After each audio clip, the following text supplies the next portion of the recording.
Memang tinggi lah sebab dan rasanya dekat Klang ini bangunan yang paling tinggi. Hello korang, kita kembali lagi. So basically berdekatan dengan Shah Alam ni ada satu hotel baru tau. So aku tengok dekat dalam Agoda, listing dia macam orang tak review. Dia satu gambar hotel dia pakai 3D grafik lah. Dia memang murah tapi aku book lah kan. Sebab kita sajalah nak tengok hotel baru kan. And bila aku masuk, korang tengok ini dia ada satu bilik macam ni. Nampak? Dia ada bilik, satu bilik, siap ada kursi semua. Memang nampak baru lah. So, ini ruang tamu dia. Ruang tamu. Lepas tu ada laci. Lengkap. Lepas tu pula, ini pula ada macam apa? Ini complimentary ya. Complimentary, peti ais semua baru. Ini ada macam sudu. Lepas tu sini ada lagi ada periuk. Tong sampah. Microwave. And memang sangat luas and besar. So basically kan, aku punya bilik tingkat 43 memang sangatlah tinggi gila. So before aku tunjuk view, aku nak tunjuk ni dulu. Dia punya ruang tamu besar. And ini master bedroom dia. Dia harga dia 200 lebih je. Waktu aku tengok listing tu memang agak murah untuk hotel baru macam ni. So, ini view dia. So, korang boleh tengok ICT kat bawah tu. Itu ICT punya theme park. Boleh nampak sampailah ke Klang kat ujung tu. Memang tinggi lah sebab dan rasanya dekat Klang ini bangunan yang paling tinggi. So, kita tengok dulu. Ni toilet dia. Lepas tu, ini cermin dia. Nampak? Ini cermin. Lengkap Winden Grand ICT. Ada vanity kit, shower cap, shaving kit, sikat, brus gigi. Lepas tu ada macam sabun semua. Dia bagi banyak gila towel. And ini pula view dekat lagi satu punya corner. So macam ni. Nice. Next lepas ni, let's check out dia punya swimming pool pula. Kita tengok kat bangunan ni apa lagi ada. Sekali inilah view dari luar lift. Agak tinggi. So tingkat 43, kita nak turun lift. Lift dia pun masih baru. Masih nampak macam apa?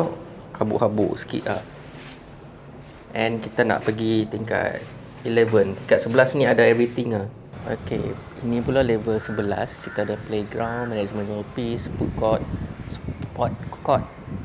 Ada swimming pool, jacuzzi, fitness center dengan changing room. Jom kita tengok apa lagi yang ada sini. Cantik. Okay lah sini. Nak shoot biru sini cantik ke? Kan? Lepas tu kat sini pula boleh main basketball. Nice.